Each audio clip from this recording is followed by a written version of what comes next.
Okay. So you're just going to change the calendar we're looking at to have the fall equinox be written on the 22nd, but no, nothing will shift as far as what days of the week, Yah's No. No. calendar. Okay, nothing's Yeah. gonna It all shift. hinges on the spring equinox. I thought so. Okay. Yeah. I'm Yeah, gonna I'm it'll gonna just change this right now before I forget. yeah, just the change will be the fall equinox occurs September 22nd. And all we, we're going to use it to practice to find that straight line shadow. Where do you look and do you all have your own sundial and you're just trying to do it like manually, or how are you doing that? You can what a lot of folks do is have just a straight stick. And then throughout the day, like if you have a sheet of paper on a picnic table or something, but you need to get it as level as possible. Just mark where that shadow ends on that stick as the day goes, and it should make a straight line. Whereas all the other days of a year will have a bow in it. So the strongest or the biggest arc or the most distinct arc will be in the summer solstice and the winter solstice. And then it gets straighter and straighter and straighter. And then finally on the equinox days is completely straight. It's Okay. pretty neat. We can send you a video of this lady that we've talked to a couple times. She did it this past spring equinox and she shows it pretty well. Yeah, is that a short one? I think you might have sent me that and Yeah, I it watched was it. in Yeah. yeah, it was embedded in an email I sent you, but yeah, I did. I think it was Okay. 12 minutes or something. It wasn't too long. Yeah. I did watch that. It's just my brain doesn't work too well with that because not sure what the point was, if to, you know what I mean? Yeah. Like, because I've never really paid attention really to these types Yeah. of things, you know? I mean, Yeah, and I didn't either, but another kind of confusing part is a lot of those folks that do understand that the Sabbath moves, unfortunately, they say the spring equinox happens on the first day of the year. And we don't agree with that simply because scripture is very clear, that it's day 364. That's the oat or the marker that warns you that first day is coming. And I think I went into pretty big detail about that with you that the first day of the year is the first sunrise in the fourth gate. So the yes. equinox occurs when the sun crosses the imaginary line between gate 3 and gate 4. So it's impossible for equinox day to be the first sunrise in the fourth gate.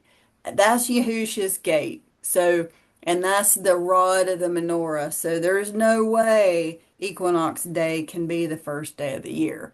Yeah, that makes sense to me that the equinox is the sign and the following sunrise Is the first is day. Abib 1.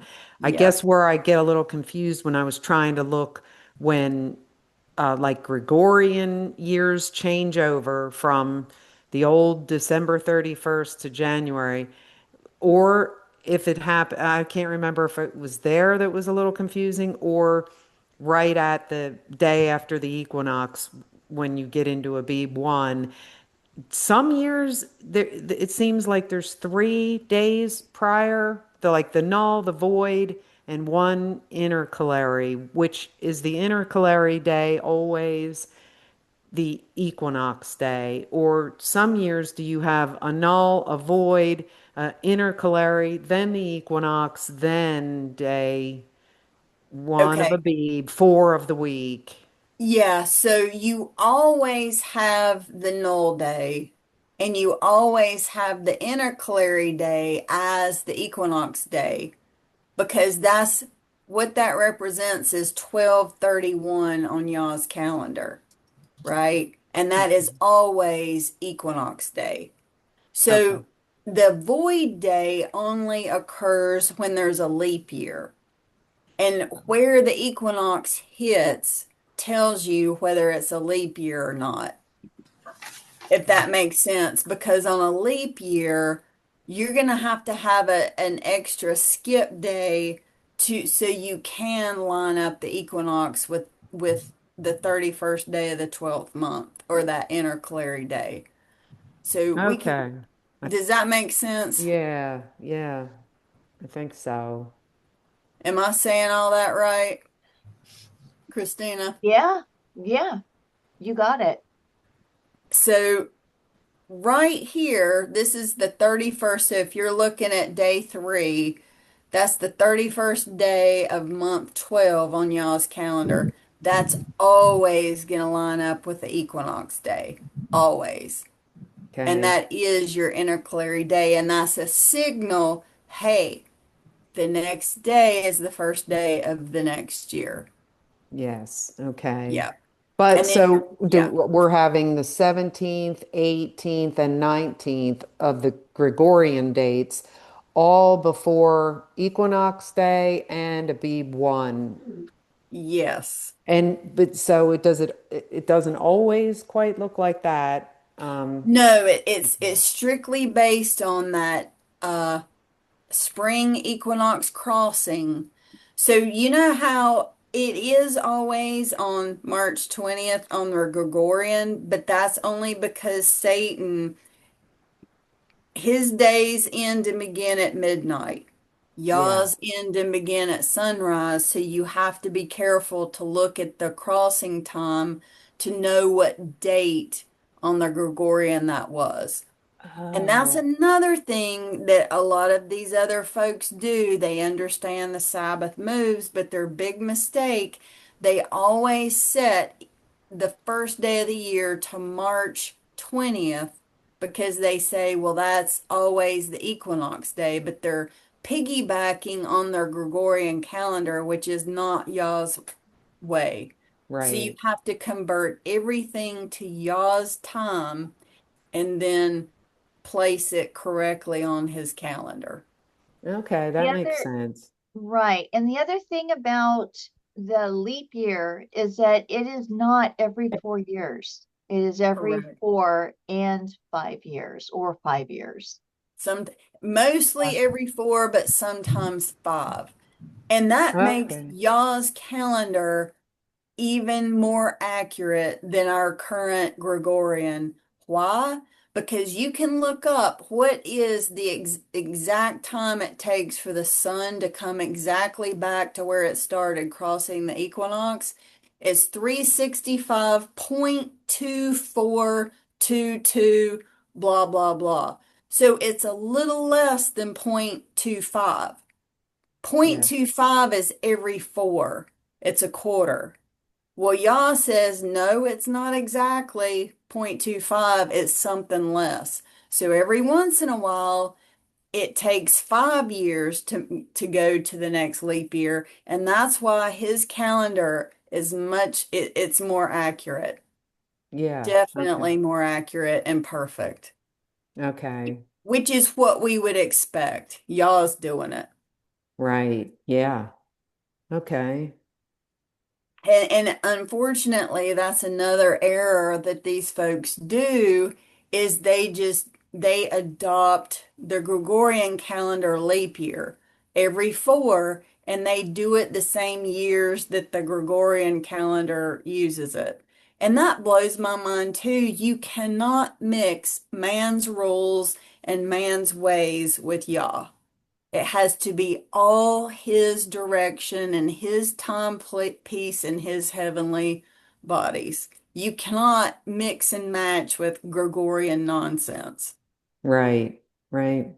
Well, that's what that when you stated that at lunch, being a big point with the Zadok calendar I was keeping, it made sense and it was simple, but it also did rely on that Sunday through Saturday man-made thing. So while what Christina and you all have laid out here is deep and a little confusing, I can tell that it seems right. So I'm sure as time goes on, it'll be more familiar to me, but I could see where it's not dealing at all with man's dates and Yeah. creations and Constantine and all the stuff I know to be out there in left field. Yeah, in Babylon. And what's interesting, I hear you, and it does seem complicated starting out, but once you get used to it, y'all, it is so much more simple. It is, once you get used to it, all you got to do is set the equinox to day 1231. The next day is the first day of the year. And then it's just simply 30, 30, 31 spring, 30, 30, 31 summer, 30, 30, 31 fall, and 30, 30, 31 winter. And then you start all over. Yeah. It really, you can, if the hardest part is removing Satan's indoctrination that we've had since birth. That's the Yeah. hardest part. All right. The best thing is when these names are removed permanently out of the calendar. Yeah. Yes. Yeah. Yeah, a few years into the millennium, if you say something about Monday, somebody will go, "What are you talking about?" Yeah, won't I that be love, great? Yeah. yeah. It'll be Oh, day one. They'll use the numbers like y'all intended, like all over scripture.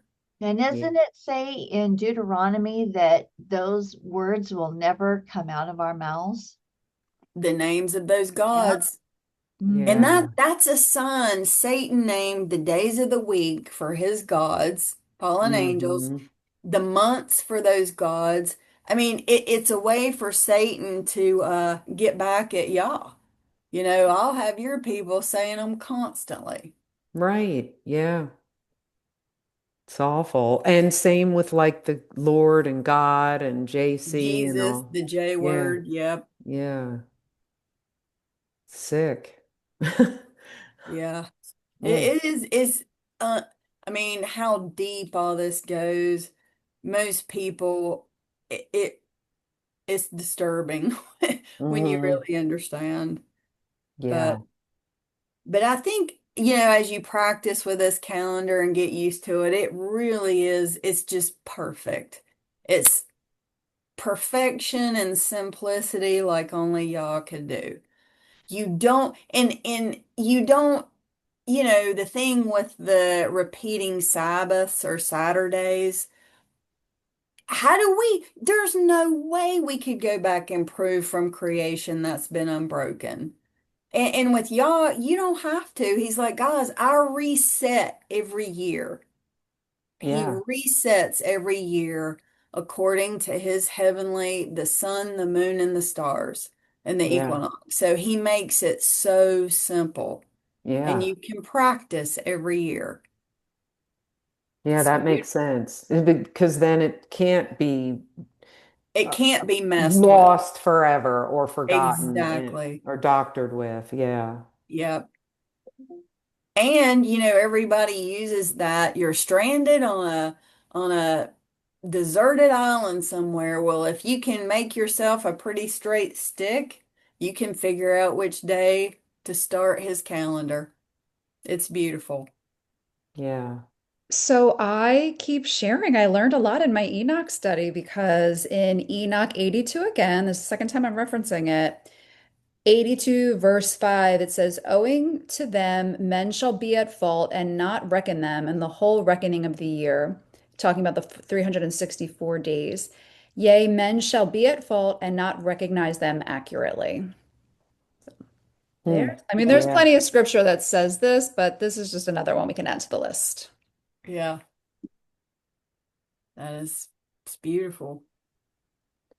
So circling back to where Christina started with the parable of the virgins, like I read that a lot and ponder, is that, I mean, because it's using virgins and the bridegroom coming, it seems in a way like that could be the resurrection because you're becoming the bride of the groom. But I think we're to take it more like it's around the decision of who's found worthy for safety.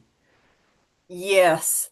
And you know how we've gone through the Song of Solomon? I think the Song of Solomon is another second scriptural witness to that. Um, let's see if I can find this real fast. I also believe it to be the Church of Philadelphia. Yes. Yeah. In the early books, second or third Revelation. It's Yeah. it's in three, yeah, three Right. Revelation 3, verse 7, or starting in verse 7. And to the messenger of the assembly in Philadelphia write, he who is placed apart, he is true. He who has the key of David. Well, what is that key of David? It's the gate. He It's the Oh, who opens understanding and of no his one shuts. calendar. Yep, yep. oh wow. The key of David is all over Samuel. As soon as uh we committed ourselves to this calendar, Yah opened it up. He opened up Samuel. He opened up scripture, basically. And the calendar is embedded in Samuel. It's all over.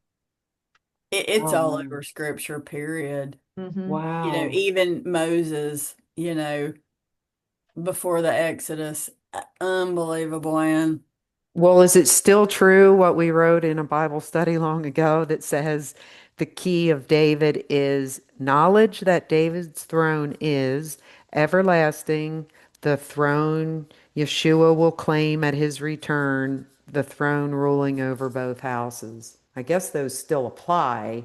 It's just that maybe I that's, honestly don't think it does because David's throne, which Yahusha, it's not on earth right now. He's sitting on it in heaven and he brings it with him because Israel was destroyed for their lack of idolatry. obedience and abominations.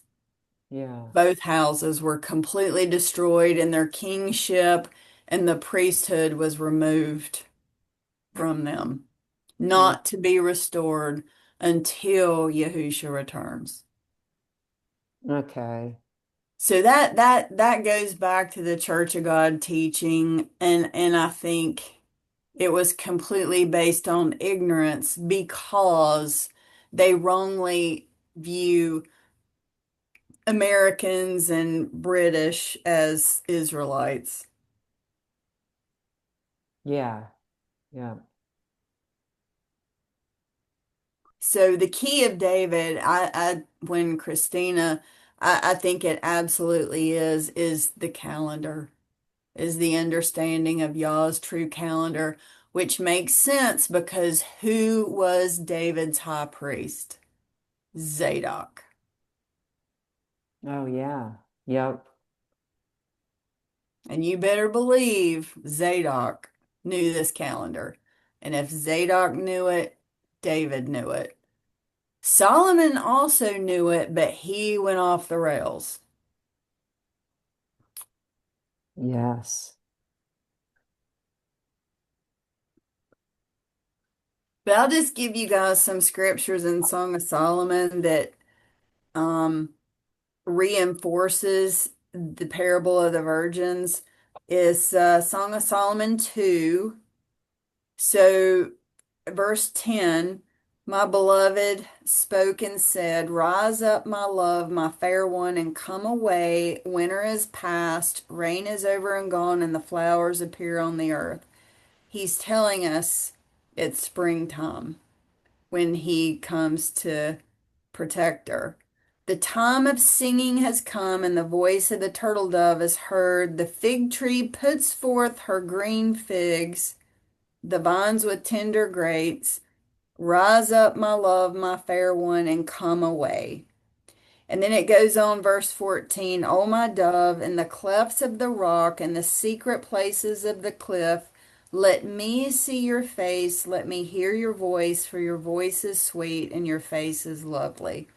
And then tie that also to Isaiah 33:17. In the place of the rocks, you will see the king in his beauty. And then chapter 3 equates to the wise virgins. So she seeks him and grabs him and never lets him go. And then you can read that later on your own. And then chapter 5 is the foolish virgin because she never would. And this is scary right here. Chapter 5, verse 2, I sleep. Here we go. Those all the virgins slept, right? I sleep, but my heart is awake. It's the voice of my beloved. He knocks. Remember Revelation 2 and 3? He knocks. He's on the outside knocking. Open for me, my sister, my love, my dove, my perfect one. For my head is covered with dew, my locks with the drops of night. There you go, the midnight thing. And she says, I've taken off my robe. How can I put it on again? I've washed my feet. How can I defile them? My beloved put his hand. So she's basically lazy, groggy. I just don't want to. I'm tired. I don't want to open for you. Yeah. Verse 4, my beloved put his hand by the latch of the door, and my heart yearned for him. I arose to open, finally, for my beloved, and my hands dripped with myrrh, my fingers with liquid myrrh on the handles of the lock. I opened for my beloved, but my beloved had turned away and was gone. I called him, but he gave no answer. Verse 6. The watchmen who went about the city found me. They struck me. They wounded me. The keepers of the walls took my veil away from me. And then it goes on, but There's your um, persecution and yes, the persecution. Yep. buy from me gold refined in the There fire. you go. So Yeah. she had ran out of time. Okay. Yeah. And the door, he was gone and would not answer.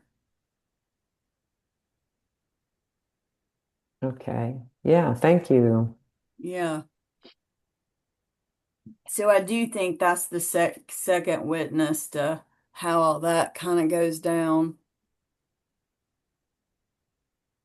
Yeah. It's showing the clefts of the rock, the hidden place, not the time of resurrection.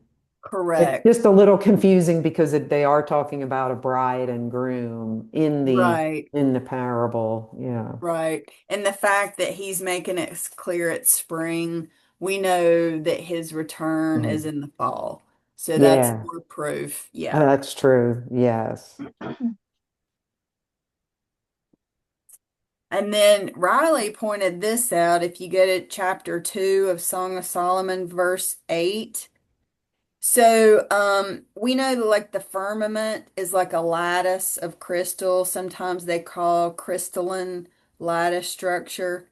Pretty Yeah. neat. But it says, the voice of my beloved, behold, he comes, leaping upon the mountains, skipping upon the hills. Verse 9, my beloved is like a gazelle or young stag. He stands behind our wall.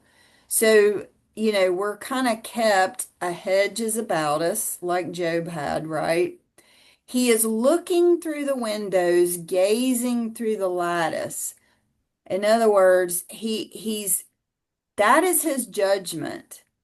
And that's right before he's saying, rise up, my love, and come away. So he's judging, he's watching and judging, and at some point that judgment time is up. And the virgins are divided into wise and foolish, right? Yes. So Riley thought that was really neat that lattice, like he's looking through the firmament, judging. And at Yeah, the some point that gate closes. And is it the first day of the 11th month? And that corresponds to 1335 on Daniel's countdown. yeah. Well, peering through the lattice to me is peering through the chemtrails. That too. Yeah. He's got two lattice structures to peer through.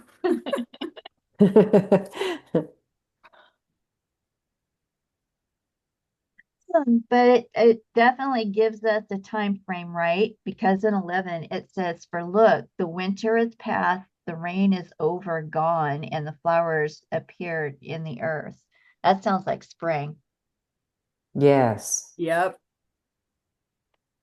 And he's even talking about the fig trees, which he speaks of in Matthew 24 as well. There's these little ties everywhere.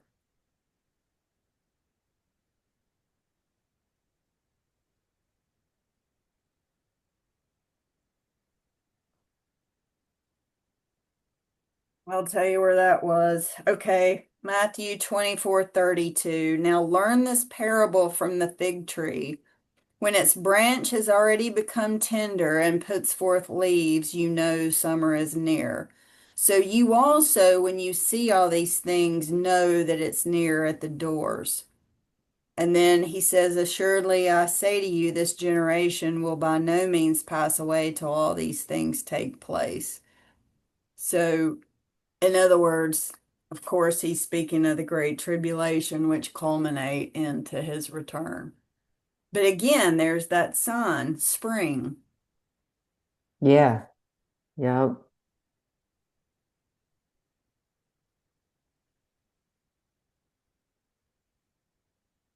And that's more proof, too, that all these people that think that the tribulation is 7 years is incorrect. It would be fall to fall if it was 7 years. It's 3.5 years, so it's spring to fall, right? Yes. I don't know where people get the idea of the 7 years, to be honest. Yes, not biblical. Well, I think from what I have heard from way back when is that there's like 3.5 years of peace, and then all of a sudden there's 3.5 years of tribulation. Yeah. Now So that, together, yeah. yeah, that I'll agree with. Yeah. And it has to be because he returns on a jubilee, right? So Yep. there's your last week. But the tribulation don't last the whole week. Yeah, and there has to be that period for they claim peace and safety, and then sudden destruction comes upon them. Right.